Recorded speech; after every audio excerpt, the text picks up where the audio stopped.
আসসালামু আলাইকুম। আমি সাগর বাংলাদেশী। আশা করছি আপনারা ভালো আছেন।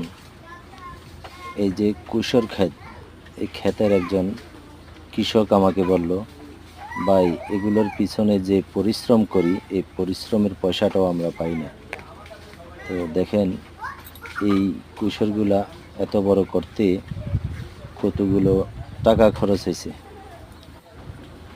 কত শ্রম দিতে হয়েছে এগুলোর পিছনে, কত মেডিসিন লাগছে, যেমন সার ইত্যাদি। এত কিছু করার পরে এই যে বৃষ্টি দিয়ে গাছগুলা পরিষ্কার করতেছে, এত পরিশ্রম করার পর যদি উপযুক্ত টাকাটা না পাওয়া যায় তাহলে কত কষ্ট হয় মনে একবার চিন্তা করেন। তো ভিডিওটা দেখার জন্য সবাইকে ধন্যবাদ। আসসালামু আলাইকুম।